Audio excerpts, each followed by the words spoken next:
Good afternoon, and welcome to the University of Tasmania online series for alumni Explore.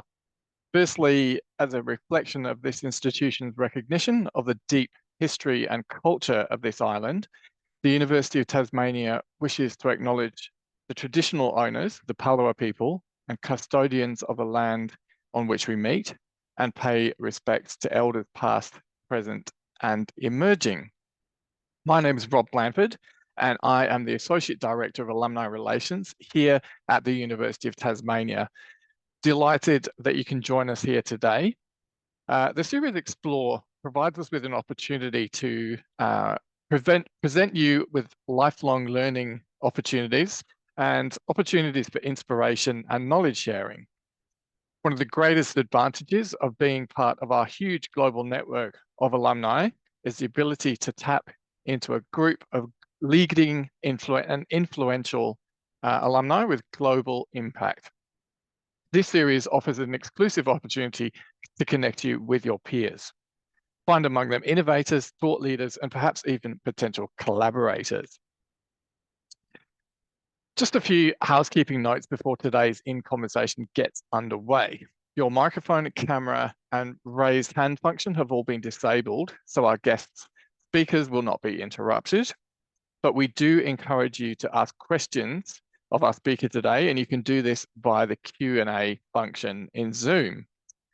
We may not get to all of your questions. However, a selection will be answered during the Q&A during today's session. Finally, this session is being recorded so that people can access it later via our YouTube channel. So, on to business for today. As the 2024 tax season approaches, uncertainty looms for many individuals and small business owners. While some anticipate the potential for a healthy tax return, others face confusion and fear sometimes regarding tax obligations and financial planning. Don't let tax season overwhelm you. After today's session, we hope that you will be armed with the knowledge and tools you need to take control of your finances and secure your financial future. We are lucky to be joined today by a tax expert as he shares invaluable tips and strategies to navigate the complexities of the tax season with confidence and clarity. It gives me great pleasure to introduce you to our speaker, Donovan Castelyn. Donovan, hi Donovan, he's waving at me. Donovan is the co-founder of the Castelyn Tax Clinic, Australia's first pro bono tax clinic, and the impetus for the National Tax Clinic Network, National Tax Clinic Program. And he's also a senior industry fellow of taxation at the University of Tasmania and director of the UTAS Tax Clinic. He holds higher degrees and qualifications in law and commerce, is admitted as a lawyer of the Supreme Court of Western Australia, and is recognised as a chartered tax advisor and chartered accountant. Donovan has also been recognised as one of Australia's leading young tax practitioners, having won the Tax Institute's Tax Advisor of the Year. He was the Emerging Tax Star category in 2020 and currently serves as a Tasmanian State Councillor with the Tax Institute. He's also pursuing his PhD in financial and tax literacy with a focus on vulnerable persons. Donovan, after all that, we are really grateful to have you here today. Welcome, Donovan. Thank you so much, Rob. What an undeserved welcome to the program, to be completely honest. I'm certain some of the participants would have seen my picture that came up before I introduced myself, and I always refer to myself as a child in a very adult world. So I don't think I've changed look for the last 14 years. So thank you so much for having me along today. What I'm going to do now is just share my screen with everyone. So bear with me. Hopefully you can start having a look at some of my slides. So looks like everything's going well from my end. So again, big thank you to yourself, Rob, and the team for having me on today to talk a little bit about taxes, which is a huge passion area of mine. So we do have a little bit of an agenda. So I'll talk a little bit about me, although Rob, you've already done all the legwork in that respect for me, but I'll touch on a few more things briefly. We'll then talk about a project that I am intimately involved with and is really a labor of love for me, being the UTAS Tax Clinic. And we'll talk about some access that some of the participants in this meeting can potentially gain if they are eligible. And then we'll get into the real substance of the presentation today, which is talking a little bit about tax and potentially planning for either this tax season or one in years to come. And then if we have time, which I'm hoping we do, so you'll have to rein me in if I'm going on a bit long, some questions. Now, I will also start by making a huge disclaimer. The contents of today's presentation is general in nature, and that's due to a few legalities around providing tax advice. So I'll apologize upfront if you've got very specific questions about your situation. I might respond with, we might need to take this question offline. Okay, but where I can, I'll try and give as much guidance as possible to hopefully provide you with as much value as we possibly can in a session like this today. Excellent. So it's me, Donovan, the 14-year-old. No, I'm only joking. I think I achieved an age of maturity when that photo was taken. But as Rob has said, I'm a senior industry fellow here at UTAS. I'm also the director of the tax clinic, and there's a whole bunch of other undeserved accolades that I have on there. But the thing that you should really take note of is that I absolutely love swimming. That was my career for many, many years. And then the natural progression from swimming is obviously to go into tax. So I do love that as well. And I love puns, and I'm a very big fan of dad jokes. Now, unfortunately, in a forum like this, it doesn't really work that well for me to tell a dad joke, but I'll do it anyway because I really like the joke. So, what do you call a happy accountant? Pause for effect. Ready? Retired. Okay, so we'll move on. And then, okay, I'm also terrible at karaoke, but a very enthusiastic singer. So if you ever do want to take me out, karaoke is my jam. Fantastic. A little bit about me then. Now that we're comfortable with one another, this is exactly like talking on any one of my classes. It's a lot of me doing this and just hoping people are responding at the end. I'm going to shift tone slightly now and talk a little bit about the UTAS Tax Clinic. And I hope to convince each participant on the panel and online of the statement that follows the title.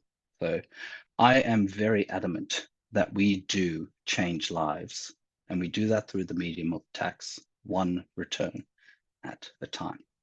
So for those unfamiliar, we are the UTAS Tax Clinic. As Rob has mentioned, we are a member of a larger program that I helped establish in 2018, known as the National Tax Clinic Program, which actually comprises of, at the moment, 15 universities around the country. So we are part of a national network, which means that we can delve into some incredible expertise and enables us to actually provide some very comprehensive advice across 4 pillars of service. So our pillars of service very broadly are tax advice, which could be general compliance. So assistance with your tax return. You got a question about, oh, is this deductible? Do I have to report this? Yes, we can do that. All the way through to some complicated dispute resolution. So you get a nasty letter from the ATO. You're not really too certain where to go with it. We can help you navigate those dispute resolution channels. We also, in that context, provide a level of representation as well in your dealings with the ATO. So again, trying to help you navigate the best outcome possible. We provide education. As you can see there, that's me and the team up in Devonport not too long ago, just providing a community outreach in terms of what we do and how we can assist members of remote and regional communities around their taxes and access to other social welfare and social services. And then we also have an advocacy arm, so where we identify systemic issues that might exist in the members of the community that we serve, noting that they are normally vulnerable or in need. We then report that back through our channels at the ATO and through Treasury, hoping to make some meaningful change in our tax system. So if we had to distill all of that down, why do we exist? What do we do? Well, we're here to help those in need. And we do that by, as I've mentioned, providing free, reliable, independent, accurate, and timely tax advice and assistance. In our context, very specifically, we operate 5 days a week across 2 locations. So primarily that's in Hobart and Launceston. But as I've mentioned, we do some outreach. So we do travel up to the Northwest and the West Coast, which is actually where I'm at the moment. I'm in beautiful Queenstown, doing a pop-up clinic, as well as talking about some other tax and financial literacy initiatives at the moment. So we do travel and can service the entire state of Tasmania.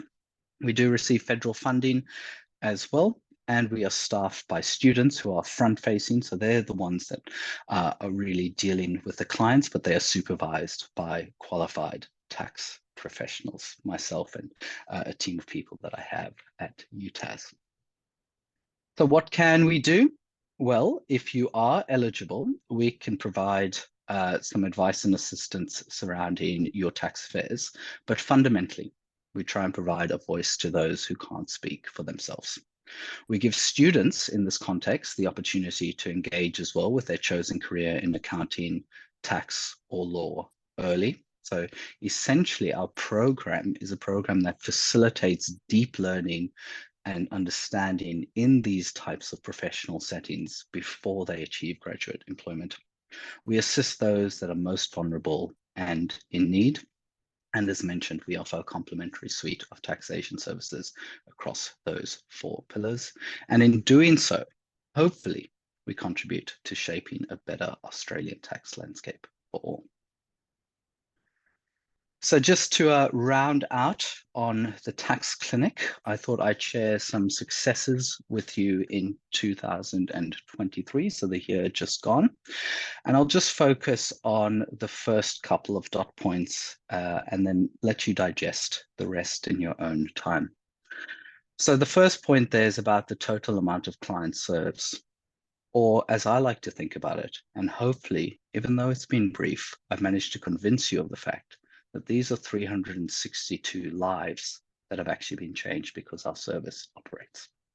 For most of the people that do come to our clinic, they are in a refund position and have achieved an average refund of just under $2,000 just by gaining access to our service. Because we are federally funded and because we offer our services for free, we're actually able to spend quite a bit of time resolving each person's matter. So up to 3 hours in most cases, which is testament to the amount of engagement hours we had in 2023. And importantly, we've been able to shape the futures of at least 37 future tax professionals, which I am proud to say a majority of them have now achieved graduate employment. So now that we've spoken a little bit about the tax clinic, let's get into the substance of today's presentation, some tax time tips. Now, I'm just going to frame the conversation because before we even get into any tips, we're going to do a little bit of learning together, or rather, I'm going to do a little bit of speaking, and then if you have some questions at the end, we can round out on the understanding. But I always think, particularly when it comes to tax, there are some common questions that need to be answered, and there's perhaps some fundamental concepts and learnings that need to be addressed before we can start making use of any of the tips or strategies that I might talk about. So that's going to be the first part of this presentation, and then we'll get to the tips at the end. Perfect. So, couple of questions straight up. Do I need to file or lodge a tax return? The general response to this is that in most cases, the answer is going to be yes. So if you've had tax taken out, even if you're under the tax-free threshold, there will generally be a filing requirement. If you earn over the tax-free threshold, which is listed there, $18,200, then there will generally be a filing requirement. There are certain instances where you will not need to file. Okay, that is if you've been specifically enlisted in a program that the ATO supports. This is typically for people who have reached retirement age or above, and the only income they receive is dividend payments with franking credits. Typically, there's an automatic refund process for that. Or if you never anticipate filing a return in Australia again. But this is a notification that you need to make to the tax office. I should also say here that most of the content that I'm speaking about today is from a tax resident perspective. So there are different rules, not so much in terms of filing, but in terms of the other stuff that we'll talk about that apply to tax non-residents and also tax temporary residents, as well as working holiday visa makers. So if you fall into any of those other strange categories, just take the information with a grain of salt and note that there may be further discussions that need to be had to ensure accuracy of your particular return. Okay, the next question then is, well, what is the best time to lodge?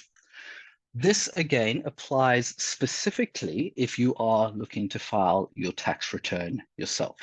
But given the fact that there are a number of organizations which are now in the process of reporting information to the ATO, the best time to lodge is typically late July or early August, because that generally gives all of those organizations, so your employer, banks, health funds, other government agencies, such as Services Australia, Centrelink, whatever the case may be, to report to the ATO and have your return pre-filled. You still need to go in and check your return and file it if necessary, but in most cases, later July, early August is probably the best time to start thinking about filing your tax return. And then the other question is, well, how do I lodge? So there are a variety of ways that you can lodge your tax returns. Typically, you can do it yourself, and there is a free platform, the MyTax platform, which you can access through MyGov, which will enable you to file your tax return. You can obviously gain access to a registered tax agent. So be sure that whoever you're going to is a registered tax agent, and you can check the Tax Practitioners Board website for that. And again, if you don't have access to an online platform, paper returns are still a thing. If you are doing it by yourself, though, you do have to file your tax return by the 31st of October. If you use a tax agent, you just have to be on their books by that date, and then you get what's known as a deferred lodgement period. So you can use that to your advantage if you don't think that you have all the information you need, or if your affairs are slightly more complicated. Perfect.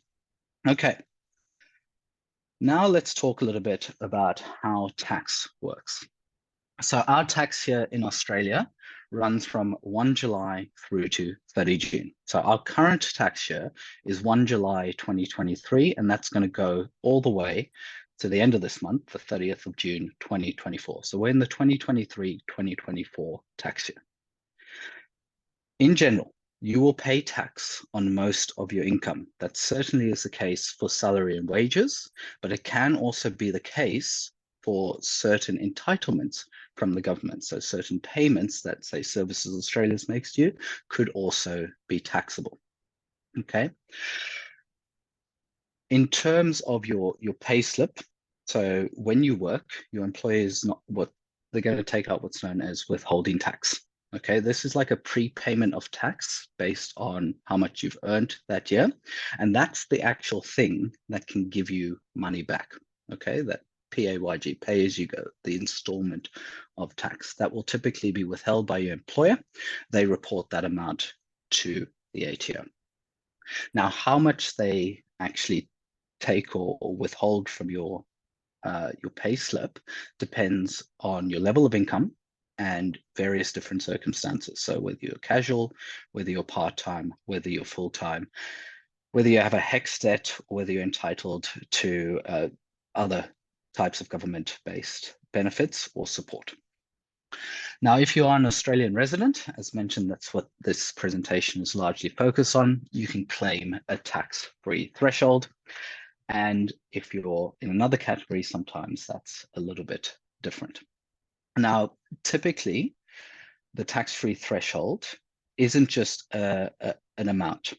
Okay, it's not like if you're a casual employee and you're going to earn under the tax-free threshold, no tax is going to be taken up. There may still be withholding tax applied to you because of the way the withholding system works.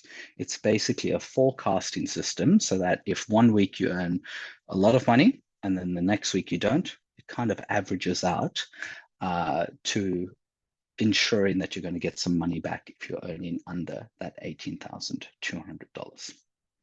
Okay, so let's put some of that in context. Let's have a look at some examples. So you'll see at the bottom of the screen here, we've got the rates for our tax year. These are the resident rates. There are a couple of important terms. So there's a term taxable income. We'll come to that. But basically, taxable income is whatever remains after you've reported all your income and reduce that by all of your deductions that you're entitled to. Okay, so that's the figure we're working with. That's what taxable income is. So how the tax rates basically work is that if you're in the first bracket, so $0 to $18,200, so the first taxpayer, you pay no tax.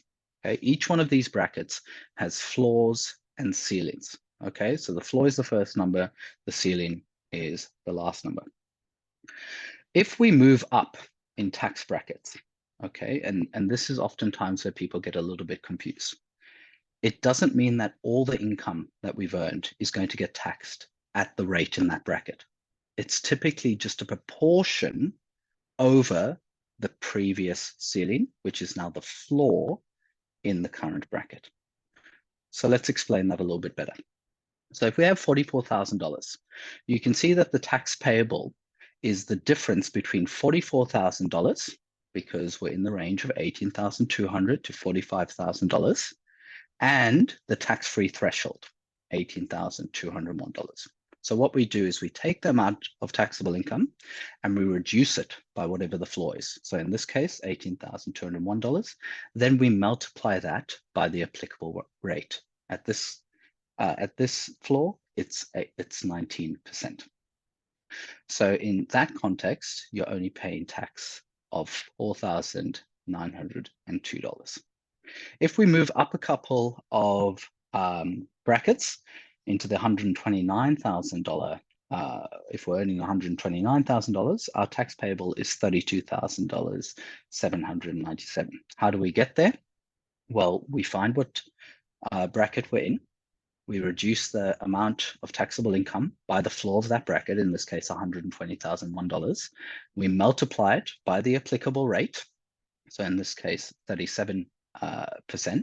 And then we add back any amount that we're told to. Now, that amount that you add back just represents the total amount of tax that you would have paid by going through the previous brackets. So that's what the add back at the end is. So I don't have visual feedback here, but I'm hoping all of that made a little bit of sense, and again dispels some of the myths and the fears around earning a little bit more income. We'll come back to those examples again. So now that we understand a little bit about how tax works and how the rates might apply, let's talk about deductions. So as I mentioned, there are a couple of key terms. Okay, we've just dealt with this term taxable income.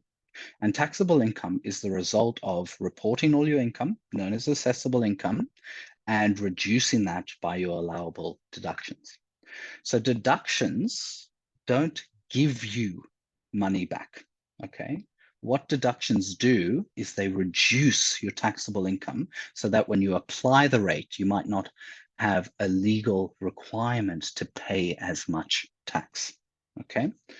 So how it works is you get your assessable income, so the money you earn from your work or your investments, and you reduce that, you minus that by your allowable deductions, okay? So costs you incur to earn your income, okay? That's the general rule. If you spend money to make money, again, asterisk here, subject to certain rules and conditions, then typically you can use those as deductions to reduce your assessable income, and that results in your taxable income. That's the amount that you actually pay tax on.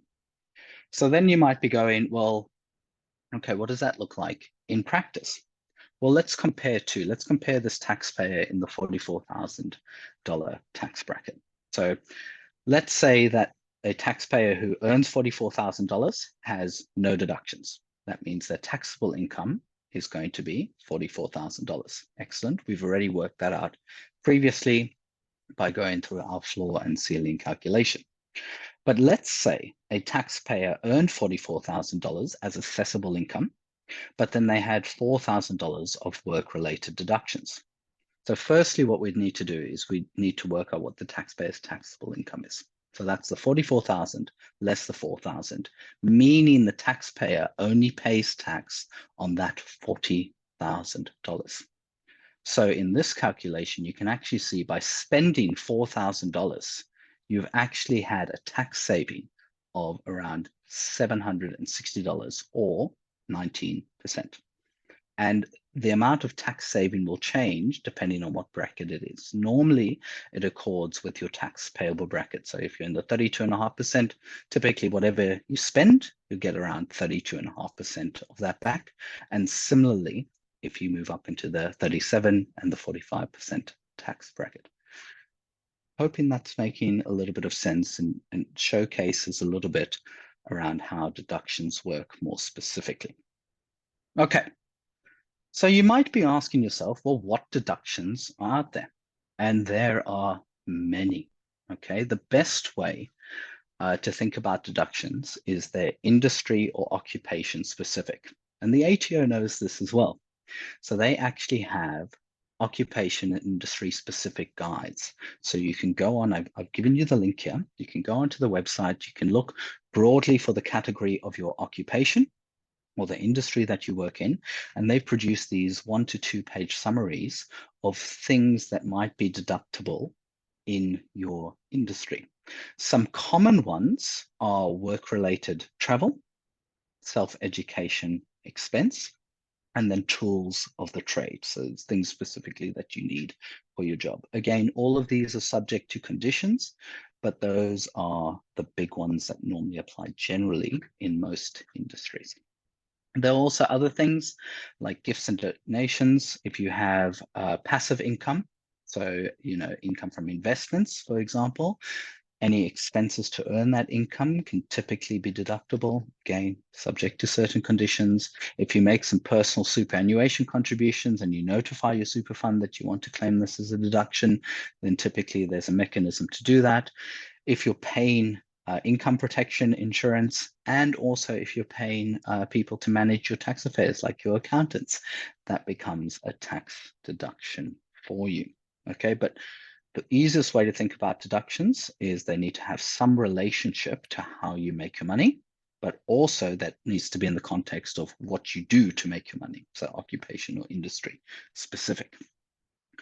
Okay, so now that we've covered some basics, another common way to save on tax may be through salary packaging, but there are oftentimes not very well understood concepts in the context of salary packaging. Now, it can be a great way to save on tax.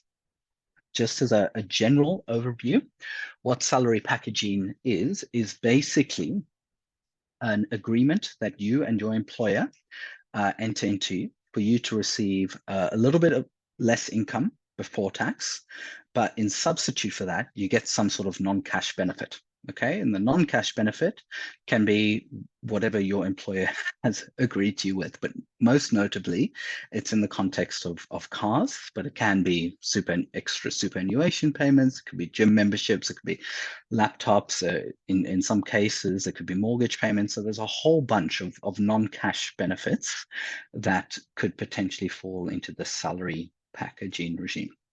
Now, there's a couple of very key considerations if entering into these agreements. And again, noting this doesn't constitute advice, but what you need to think about is whether or not you can still meet all your ongoing expenses and or tax obligations on that reduced income. So as a result of getting this benefit, the likely result is your take-home pay is also going to be a little bit less.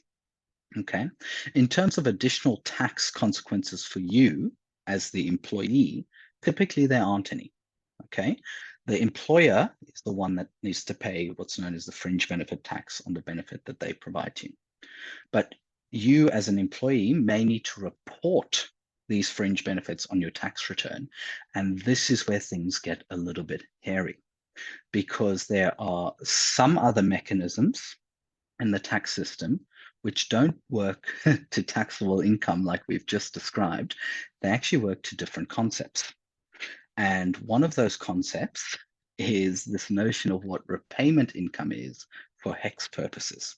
And this is where a lot of people get found out. So they enter into a salary packaging arrangement. They reduce the tax they pay. That's fantastic. But if they're earning over the HEX threshold, and this changes over time, but if they're earning over a certain amount of money, which requires them to pay a contribution to their study or their training loan, that's calculated differently to their taxable income. So repayment income actually includes all of your income plus any total investment losses. So if you've got a rental property as well and you're making a loss on that and it's giving you a deduction, that deduction gets included back in this new notion of repayment income, plus any total reportable fringe benefits and reportable superannuation contributions and any exempt foreign employment income.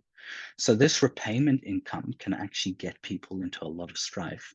And when things change in the tax system, oftentimes this isn't a well understood concept. So if you are looking at salary packaging, just know, and you do have a study loan, just be cautious that sometimes those concepts don't always meet up nicely. And it is important to do some forecasting and potentially even get some financial advice surrounding the salary packaging arrangement to ensure you're not found out or caught out at tax time. Okay. The other confusing concept is the difference between a Medicare levy and a Medicare levy surcharge. These are two different things. Again, thinking about this from a tax resident perspective. The Medicare levy is typically something that every taxpayer has to pay. Okay, this is normally 2% of your total taxable income. I say normally because there is some phase-in rules with the Medicare levy. And this is the stuff that pays for general healthcare in the public system. The Medicare levy surcharge is an additional amount on top of the Medicare levy that you may have to pay in certain circumstances. This is typically where you don't have an appropriate level of health cover and you earn over a certain threshold. Okay, and this is also phased in from anywhere between 1 to 1.5%.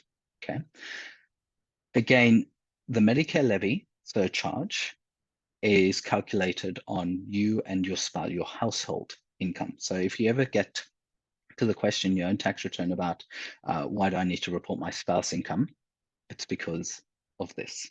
Okay, so this again is a different concept the tax system uses to figure out whether or not you need to pay the Medicare levy surcharge. Okay. Now, with all of that good background, and I think we are going okay for time, let's talk about some tips. Okay.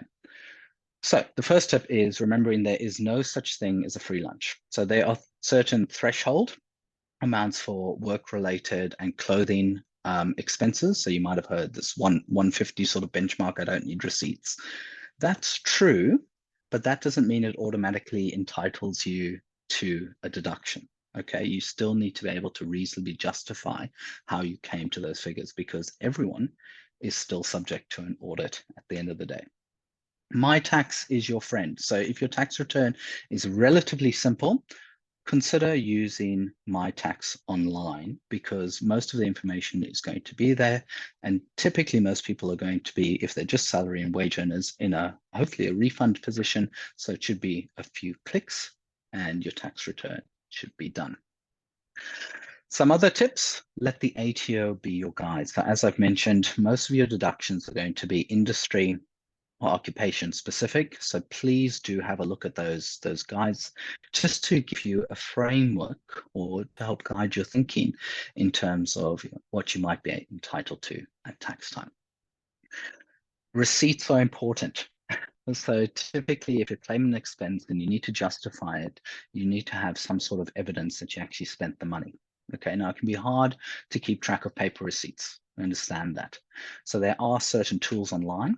One tool is the My Deductions app, where you can just snap a copy of the receipt. It gets saved into your file and get pre-populated into your My Tax return. So it's there and ready for you at tax time. So yes, charitable giving is a great way for you to earn a deduction. You just have to make sure that you donate to the charity by the end of the tax year, so midnight on the 30th of June. And also what you're donating to is a deductible gift recipient, and you're not getting anything in return. It needs to be a purely philanthropic endeavor. So as soon as you start getting things in return, it muddies the water as to whether or not that is a charitable donation. Again, good things come to those who wait. So just returning to the comments around when you should file your return, typically late July, early August is the best time. But at any particular time up to the tax year, you can review that information. Be cautious of double dipping your working from home deductions. So there are a couple of ways you can work out your working from home deductions if you're entitled to them. Sometimes you can use a fixed rate method or an actual cost method. The fixed rate method typically includes a lot of things. So if you're using the fixed rate method, you can't then also separately claim a deduction for depreciation, etc. And if you're unsure, this is the biggest tip, please seek advice. Okay, tax can be a little bit complicated. I'm certain we've, talked a little bit about some complicated stuff today, but hopefully it's a little bit clear now. So please do seek advice. If you're eligible, you can come consult with us at the tax clinic, but otherwise we can make some great recommendation to some, incredible accountants and tax advisors around Tasmania. So that's it from me. I think we kept time. I'm hoping so. Fantastic. Thank you, Donovan. That was awesome. Just for everyone who's watching today, Donovan's slides will be emailed out to everyone as a PDF after this session in the next couple of days. So there's links that you can click in the slides. So we will send those to you. Donovan, I just wanted to say thank you. We'll go to questions in a second, but yes, some amazing work that you're doing. Incredible to hear the tax clinic covers the state. And I was really pleased to hear about the number of people you've helped. 362 people helped in 2023. I saw that you an average of $1,900 per average per client. Refund, and, yeah, and 37 future tax professionals trained in your team. Great work. We have a few questions that have come through. So there's three questions firstly that were submitted in advance from the invitation for this event. I'm going to flash through these quite quickly because we've got about 10 minutes before you have to go. So first question from Annie Edney. Do I need to submit a tax return as an aged pension recipient and student? Yeah, so again, this is getting into very specific advice, but I'll return to that first comment. There is typically a requirement to report and to file a tax return, even if you're on an age pension and even if you're a student, if you're not already part of an ATO program, which entitles you either to an automatic return or an automatic refund. So there is most likely, and I will just frame that, most likely a need to submit, but for Annie in particular, you can make contact with the tax clinic and we can look at your specific situation a little bit more closely. Brilliant. Thank you, Donovan. Next question from Caris Rose. Can you give any kind of tax steer for creative artists? Oh, creative. It's a fantastic industry to be in. And there's a lot of creative artists which actually operate as sole traders, so operating through their own ABN. And one of the things that we do in the tax clinic is actually guide you through the compliance aspects of that. So talking to you about, well, do I need to be registered for GST, which in some cases is actually favorable to artists, in other cases, perhaps not so much. And then what requirements come with that in terms of potentially filing business activity statements. So there is a lot to talk about in the context of artists. So just like with Annie, I'd probably advise you to get in contact with the clinic if you're a student. Typically, we'll make space for you as well. Great, thank you, Donovan. We have a Perfect. very interesting question now. I'm not going to name the person because there's a for privacy reasons. This is Sure. quite an interesting question, so you might not be able to answer this. But let's see. Can you explain how automatic hex payments could be argued to be insufficient by the ATO? So the person who asked this question was hit by a big tax bill last year. Totally. Yeah. Yeah. The person just wants to understand how that happens. And again, it really depends on the person's circumstances. So there's a number of factors to consider there. Well, how is the person employed? Were their withholding rates sufficient? Because something that impacts on your withholding rates is, are you claiming the tax-free threshold or not? Or have you on your tax file declaration actually indicated that you do have a HEX debt or a study loan such that you need additional withholding to be taken out? So there are many aspects as to why potentially a debt may arise. I can't speak to this person's situation in particular, but again, if they're eligible, they can contact the clinic. We can review what declarations they made and potentially the withholding that they are on and whether or not there's a disconnect there. Good. Thank you, Donovan. No worries. We're going into a few questions from the Q&A module now. Thank you so much. Where is the clinic located? Perfect. So we have a location in Hobart, which is at the Vodafone Centre on level 6. And then we also have a location at our Inveresk and Newnham campuses in Launceston. Now, all of that information is available on our website. So if you simply Google Tax Clinic UTAS, you'll be able to find our locations there. Perfect. Who's eligible for the tax clinic, Donovan? This is a question from Jin Guo. And that's a great question. So if we return back to our focus demographic, it's those that we would consider vulnerable or in need, but we do have a very wide eligibility criteria. So if you're a student, if English is your second language, to the extent that you're a recent migrant to Australia, to the extent that you have suffered some form of abuse, unfortunately, or to the extent that, at one stage in your life, you might have made quite a bit of money, but, you've fallen on hard times, you may be eligible. Now, I will say something about our clinic is we will always have a conversation with everyone. Okay, so you might have an initial meet with us, and at that point, we'll determine whether or not we're the appropriate people to assist or potentially make a referral out to a partner organization or someone that might be better suited to meet your particular needs. Right. Thank you, Donovan. Perfect. Next one. So a question from Ari Moore.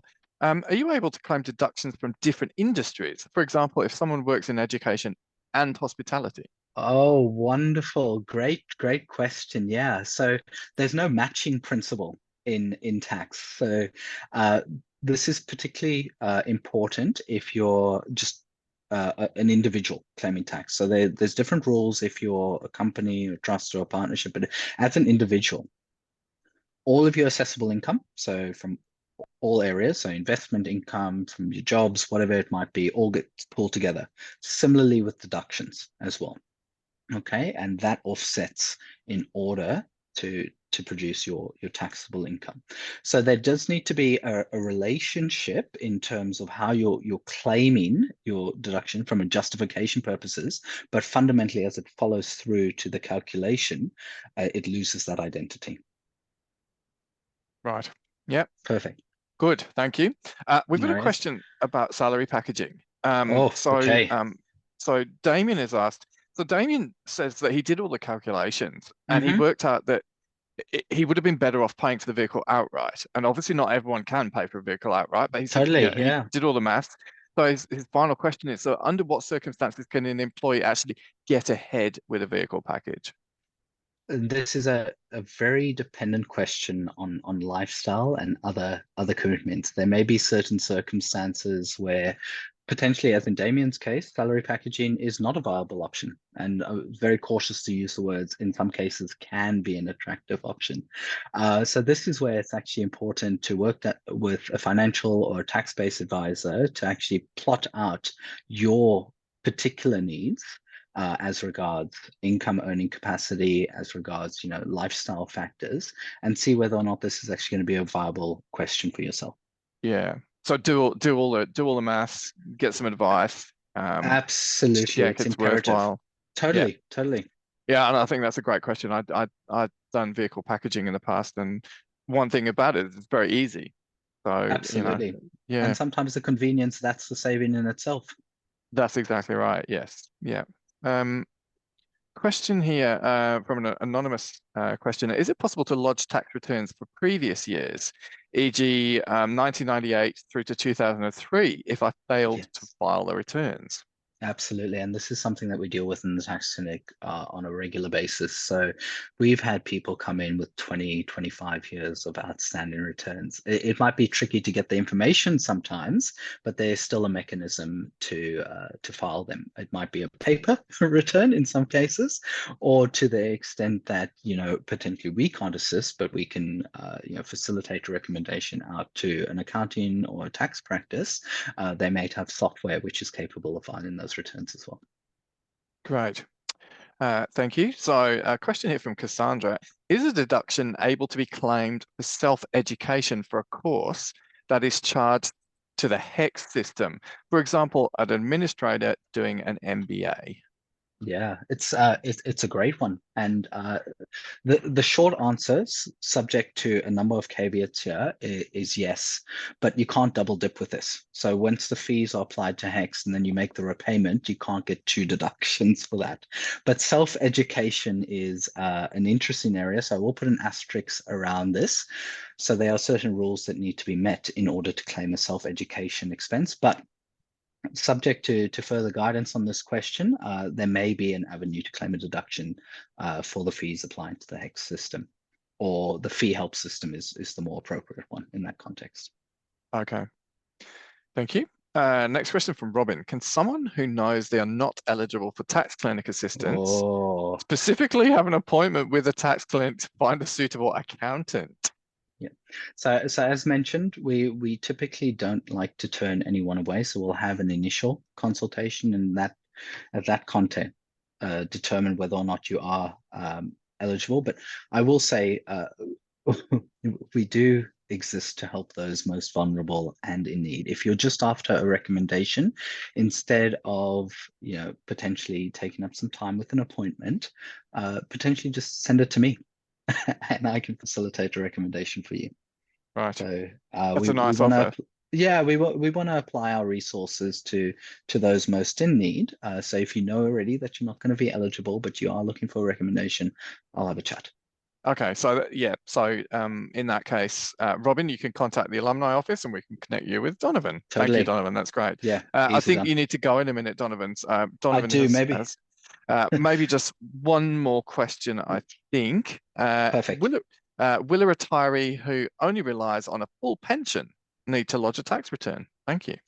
And again, this returns back to my point about it. If you've been enrolled, and sometimes it happens automatically, and you don't know that it's happened, in a system where the ATO automatically recognizes that you don't need to file returns in the future, or in a refund scheme already, then in those contexts, typically not. But there are some circumstances in which you might still need to file that return. So for this particular taxpayer, if you want to book an appointment with the clinic and you're eligible, we can have a look at what your particular circumstances are. But there may be. So it's a bit of a fluffy answer to say, well, maybe yes.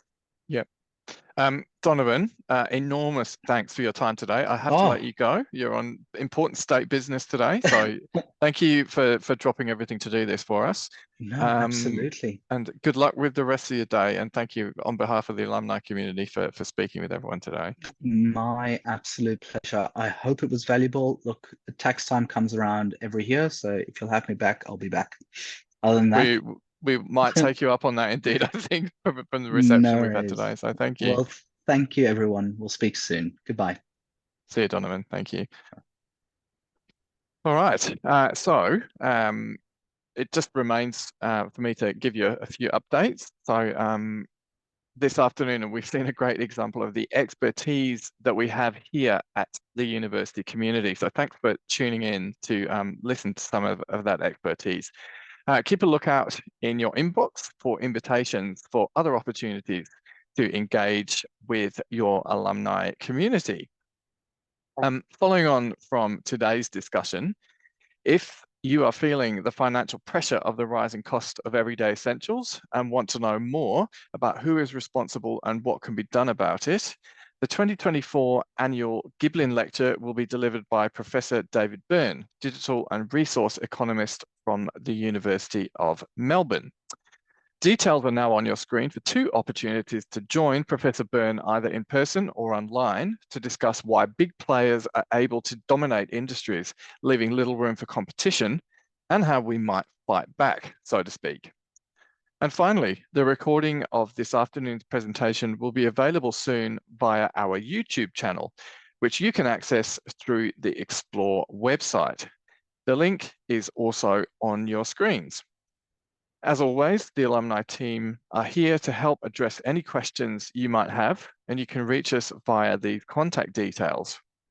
We'd love to know if there are any topics that you would like us to feature on Explore, or perhaps you're a member of the alumni community who would like to offer your expertise. Please reach out to the team via the contact details on your screens to let us know. That brings us to the end of today's presentation. Thank you for joining. Apologies if we weren't able to get to your question, but we will try and address them. Thank you.